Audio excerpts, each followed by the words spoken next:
Marco Aurelio dit « Nulle part où vous pourriez aller n'est plus paisible, plus libre d'interruption que votre propre âme. Retirez-vous pour consulter votre propre âme, puis revenez affronter ce qui vous attend. » Marco Aurelio était un empereur romain de 161 à 180 après Jésus-Christ. Il est considéré comme le dernier des 5 bons empereurs. Pendant son règne, il écrivit une série d'écrits autobiographiques connus sous le nom de Méditations, dans lesquels il défendait constamment la recherche de la tranquillité dans la vie. Alors que ces méditations mettaient souvent l'accent sur l'importance de se lever tôt et de profiter de la journée, il soulignait également l'importance de prendre le temps de se retirer intérieurement et de trouver le calme. Grâce à ces écrits, nous avons une idée raisonnable de à quoi ressemblait sa routine nocturne. Dans cette vidéo, nous allons explorer 7 choses différentes que Marco Aurelio aurait faites le soir ou en fin d'après-midi, et comment nous pouvons suivre ou adapter cette routine à nos vies modernes. Commençons. La seule chose que je vous demande, c'est de ne surtout pas sauter cette vidéo. Si vous êtes ici, considérez-vous différent de la majorité. Considérez-vous comme une exception. Maintenant, agissez en tant que tel et ne manquez aucun chapitre. Premièrement, éliminez les stimuli externes. Marco Aurelio dit « Il est en votre pouvoir de vous retirer en vous-même chaque fois que vous le souhaitez. » Il est connu que Marco Aurelio utilisait ses soirées pour se déconnecter. Bien qu'il soit particulièrement connu pour sa philosophie qui nous conseille de vivre chaque jour comme si c'était le dernier, il croyait également en la nécessité de réserver du temps pour trouver refuge dans son propre esprit afin de se ressourcer. Il le faisait dans le but de se libérer du stress ou des sentiments négatifs, en se déconnectant des stimuli externes et en trouvant de la valeur dans l'introspection. Les stimuli externes sont les changements extérieurs au corps ou les connaissances transmises par les sens. Aujourd'hui, nous sommes constamment confrontés à des stimuli externes, surtout lorsque nous interagissons avec les gens et la technologie. Pour répondre aux demandes superficielles de notre société moderne, nous nous surchargeons et nos journées sont remplies de tâches, d'engagements, de réunions, de courriels et de délais. Nous perdons notre liberté et notre paix intérieure, et même si nous nous efforçons de trouver un équilibre entre travail et vie personnelle, il est inévitable que nous rentrions à la maison en nous sentant épuisés, accablés et stressés. Notre routine nocturne implique généralement de mettre à jour les réseaux sociaux, de regarder la télévision ou d'essayer de répondre à ces emails de dernière minute. Nous devons réduire ces stimuli et dépolluer notre esprit. Par conséquent, votre routine nocturne devrait être le moment que vous vous consacrez à vous-même. Cela signifie probablement éliminer bon nombre des activités nocturnes auxquelles vous vous êtes habitués et les remplacer par de nouvelles activités qui vous aideront réellement à vous déconnecter et à vous concentrer sur vous-même. Cela signifie mettre votre technologie de côté au moins une demi-heure avant d'aller vous coucher pour rechercher la tranquillité. Cela peut être aussi simple qu'une méditation guidée de 5 minutes, une analyse corporelle ou un exercice de respiration. Les méditations en pleine conscience aident à apaiser un esprit hyperactif et à se connecter avec votre corps physique. Ce type de méditation peut être un retrait en nous-mêmes, et l'impact de l'incorporer dans votre routine nocturne peut être incroyablement bénéfique. La méditation est connue pour réduire l'anxiété, améliorer l'humeur et aussi considérablement améliorer le sommeil. Votre routine de sommeil devrait être une pause dans ce monde agité et un retrait vers votre moi paisible. Même si se livrer à des marathons de séries, jouer à des jeux vidéo, rencontrer des amis ou faire défiler les réseaux sociaux peut sembler une pause personnelle, ces activités ne vous aident en réalité pas à atteindre la tranquillité. En fait, elles vous distraient de la trouver, et bien que le sommeil soit important, il n'est souvent pas suffisant pour vous restaurer après une journée chargée. Une véritable routine nocturne relaxante doit contenir quelque chose qui permette à votre esprit de se déconnecter. Deuxièmement, pratiquez l'exercice physique. Marco Aurelio nous dit « C'est une honte pour un homme de vieillir sans voir la beauté et la force dont son corps est capable ». Même si Marco Aurelio a vécu il y a près de 2000 ans, il comprenait l'importance de l'exercice physique. Il croyait qu'un esprit sain ne pouvait pas exister sans un corps sain. Les stoïciens croyaient qu'une simple routine d'exercice pouvait nous enseigner des compétences vertueuses pour la vie, comme la persévérance, le développement personnel, la discipline, la surmonte des défis et la construction de la confiance en soi. Il comprenait qu'il était plus important de faire de l'exercice pour acquérir ses compétences d'autodiscipline que pour obtenir une approbation extérieure. Malgré ce que les médias pourraient nous faire croire, les stoïciens savaient déjà à l'époque que chercher un corps parfait uniquement pour se montrer en public ne conduit que rarement au vrai bonheur. Souvent, nous évitons notre séance d'exercice avec des excuses comme « je suis trop fatigué »,« j'ai une grande réunion demain et je ne veux pas être endolori »,« je suis tellement stressé au travail que je ne peux même pas penser à faire de l'exercice ». Même si beaucoup d'entre nous évitent l'exercice pour diverses raisons, il présente des avantages incroyables pour la santé physique et mentale, et nous ne devrions pas l'ignorer complètement comme faisant partie de notre routine. Toute forme d'exercice, qu'il s'agisse de pratiquer un sport ou d'aller à la salle de sport, est bénéfique car elle libère une cascade de substances chimiques cérébrales qui nous font nous sentir bien, appelées endorphines, qui réduisent les niveaux de stress et améliorent l'humeur. Si vous faites de l'exercice le soir, cela peut même vous aider à vous endormir plus rapidement, vous laissant revitalisé et prêt à affronter le lendemain. Vous pouvez également incorporer le concept d'une courte promenade nocturne pour clarifier l'esprit. Et pendant que vous marchez, observez l'air et l'environnement qui vous entoure. Laissez votre esprit passer des pensées ruminales de la journée à l'observation du ciel nocturne sous lequel vous marchez. Bougez doucement le corps et appréciez la beauté de la nature autour de vous aidera à éclaircir votre esprit d'une journée chargée et à vous préparer pour un bon repos nocturne. Troisièmement, passez en revue votre journée.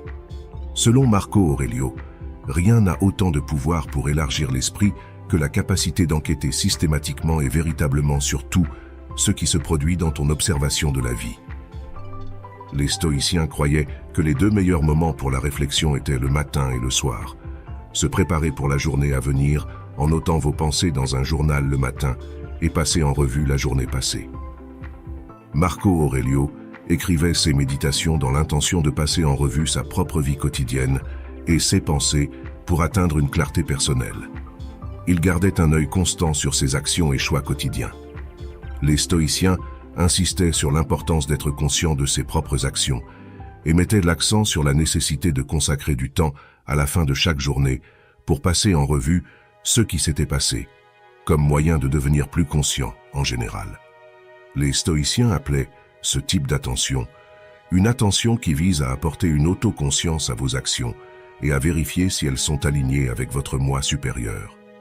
Certains stoïciens comparaient ce type de réflexion quotidienne à la présentation d'un CA devant un tribunal.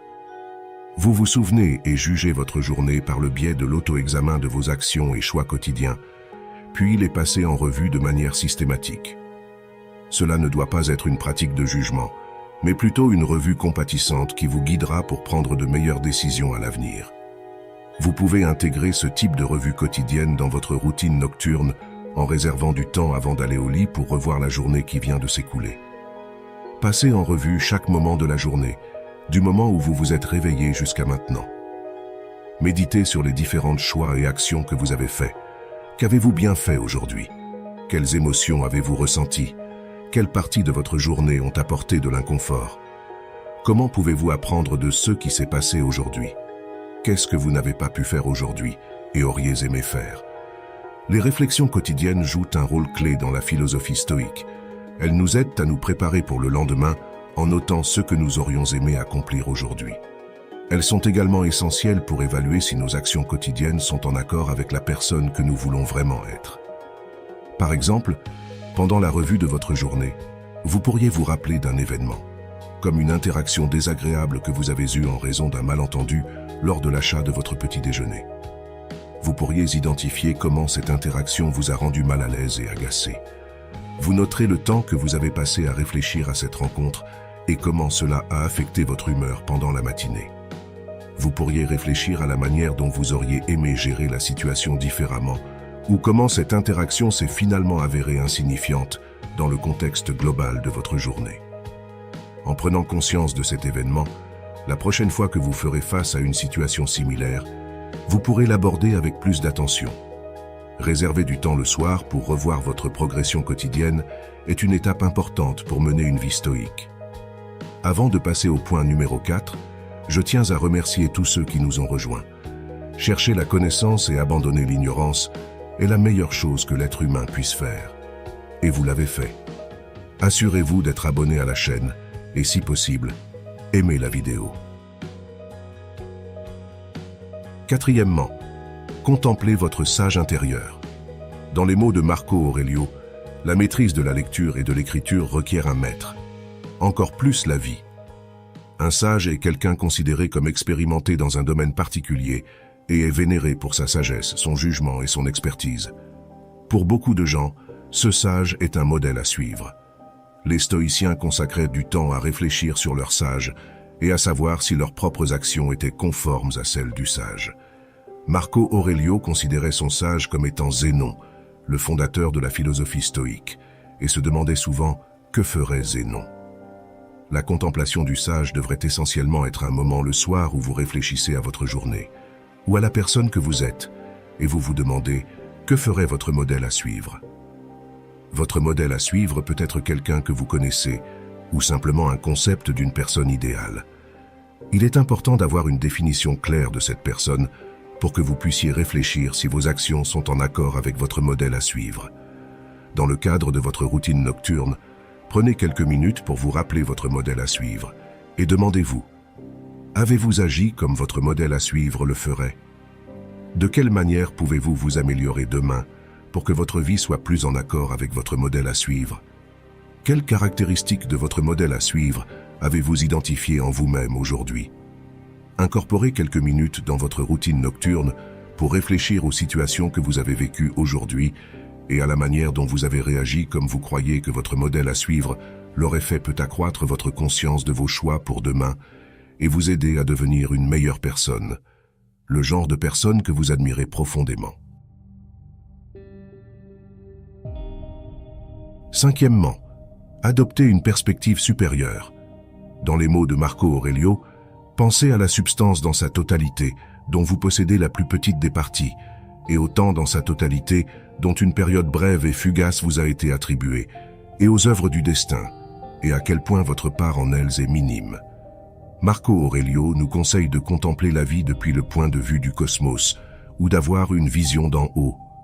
Avoir une vision d'en haut signifie adopter une perspective élargie de votre vie, et vous regarder, ainsi que votre journée, comme si vous observiez depuis un point de vue extérieur, afin de retirer les émotions personnelles et les anxiétés.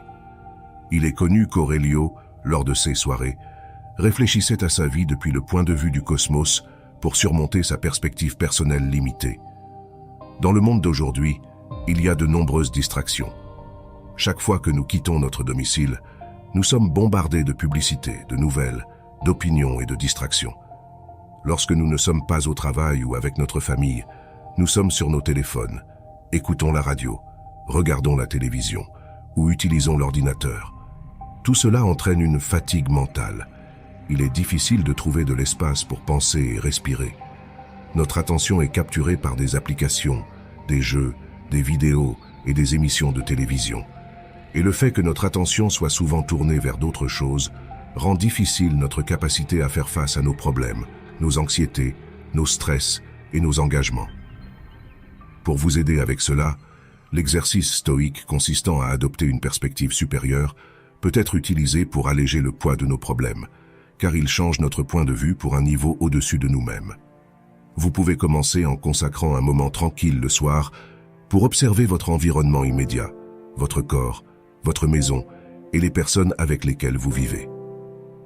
Commencez à réfléchir à ce qu'ils ressentent, comment vous interagissez avec eux, quels problèmes, espoirs et peurs ils peuvent avoir. Ensuite, élargissez votre vision pour voir votre propre ville et comment toutes les personnes qui y vivent ont une vie unique dont vous ne savez rien. Ils ont des espoirs, des rêves et des peurs comme vous. Poursuivez en élargissant votre perspective pour voir votre pays, puis encore plus loin, englobant toute la perspective de la planète entière, en considérant toutes les personnes sur Terre, toutes nos vies réparties entre pays, classes sociales, races et cultures. Pensez aux défis auxquels sont confrontées certaines des personnes les moins privilégiées. Continuez à élargir la perspective vers le système solaire, l'univers et vers la totalité de l'existence. Lorsque nous nous observons d'en haut, nous nous rendons compte que nous ne sommes pas des individus déconnectés des choses qui nous entourent, mais plutôt partie d'un tout plus grand, un participant à tout ce qui nous entoure. Regarder notre propre vie de l'extérieur nous aide à voir nous-mêmes et nos soucis de manière plus objective. Lorsque nous prenons de la distance par rapport aux soucis, aux angoisses et aux problèmes que nous rencontrons, nous pouvons les voir plus clairement, avec moins d'émotions, et nous avons plus de chances de comprendre leurs causes et solutions. Il devient plus facile de mettre les choses en contexte. Si vous vous sentez abattu parce que quelqu'un vous a insulté, essayez cet exercice. Il est beaucoup plus facile de surmonter les obstacles émotionnels que nous rencontrons lorsque nous remettons les choses en perspective. Les querelles et les petits désaccords semblent futiles en comparaison. Beaucoup de nos problèmes peuvent se dissoudre lorsque nous les comparons aux problèmes des autres ou à l'immensité de l'espace. Sixièmement, passer du temps en famille. Marco Aurelio nous dit « Ceux qui vivent plus longtemps et ceux qui mourront bientôt perdent la même chose. Le présent est tout, ce qu'ils peuvent abandonner, car c'est tout ce que vous avez, et ce que vous n'avez pas, vous ne pouvez pas le perdre. » Pour Marco Aurelio, à la fin de la journée, c'était l'heure d'être en famille. Il aimait clairement beaucoup ses enfants et sa femme. Même s'il était important, célèbre et extrêmement occupé, il ne les négligeait pas. Le soir, il mettait ses enfants au lit et les embrassait, se disant silencieusement « Ne précipite pas cela. Cela pourrait être la dernière fois que tu le fais. Il n'est pas garanti que vous passerez tous les deux la nuit. » Il les aimait. Il valorisait cette chose devant lui, qui était vraiment la chose la plus importante de sa vie, et puis il leur souhaitait une bonne nuit. Il faisait cela encore et encore, pendant tout le temps qu'il avait la chance de vivre. Les stoïciens utilisaient la contemplation de la mort comme une pratique pour se rappeler l'impermanence de la vie. Une infirmière populairement connue en Australie, qui s'occupait de patients en phase terminale, a déclaré que l'un des regrets les plus courants d'une personne mourante est le désir d'avoir passé plus de temps en famille. Ces patients regrettaient souvent d'avoir manqué la jeunesse de leurs enfants et la compagnie de leurs partenaires. En raison des exigences de la vie moderne, les familles passent un peu plus d'une demi-heure de temps de qualité ensemble pendant la semaine, et même lorsque les familles se réunissent, de nombreux parents disent que le temps est passé en silence devant la télévision, parce qu'ils sont occupés à lire, à jouer à des jeux informatiques ou simplement trop fatigués pour parler. Tout comme les stoïciens, si nous contemplons régulièrement notre mort et nous rappelons qu'il y aura un jour où nous ou nos enfants ne se réveilleront pas pour profiter de la beauté de la vie, nous commencerons à apporter des changements pour passer plus de temps en famille et dire souvent à nos enfants ou à notre famille que nous les aimons. Le temps en famille est un facteur essentiel qui aide à créer des liens forts, de l'amour, des connexions et des relations entre les membres de la famille. Passer du temps de qualité en famille aide à faire face aux défis, à instiller un sentiment de sécurité, à inculquer des valeurs familiales et à donner confiance aux enfants. Septièmement, préparez-vous pour les matins. Marco Aurelio dit « Dans vos actions, ne remettez pas à plus tard ». Marco Aurelio défendait fortement l'importance de se lever tôt tous les matins. Il le faisait pour créer une routine matinale qui tirerait le meilleur parti de chaque moment vivant. Par conséquent, dormir signifiait une expérience restauratrice et non un moment pour céder à la paresse. Une routine matinale était essentielle pour Aurelio, mais une partie de cette routine matinale commençait même avant le matin, alors qu'il se préparait pour la journée à venir la veille au soir. Les stoïciens avaient l'habitude de se préparer pour la journée en réservant du temps le matin pour répéter leur journée. Ils le faisaient en envisageant ce qu'ils voulaient réaliser ce jour-là, en se préparant à différentes issues possibles et en réfléchissant sur eux-mêmes. Ce genre de réflexion était pratiqué par de nombreux stoïciens le matin et aussi le soir. Pour commencer, vous pouvez vous préparer la veille pour faciliter le réveil. Cela peut signifier choisir les vêtements pour le lendemain, préparer votre sac de travail ou avoir une routine matinale claire que vous suivrez. Comme s'il s'agissait d'une liste de contrôle des actions à prendre, mais sans avoir à utiliser votre cerveau pour décider ce qu'il faut faire, car tout a été décidé la veille. Rappelez-vous-en, plus vous prenez de décisions tout au long de la journée, moins elles seront efficaces. Économisez votre énergie mentale pour prendre de petites décisions, comme choisir quelle tenue porter le matin. Non seulement cela est bénéfique pour votre santé, mais cela rendra le réveil plus agréable. Se préparer pour le lendemain pendant votre routine nocturne vous aidera non seulement avec votre routine matinale, mais peut aussi réduire l'anxiété liée aux tâches qui vous attendent au réveil.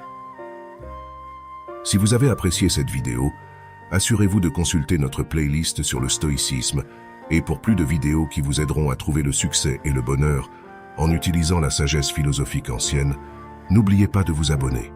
C'était ma contribution. Merci beaucoup.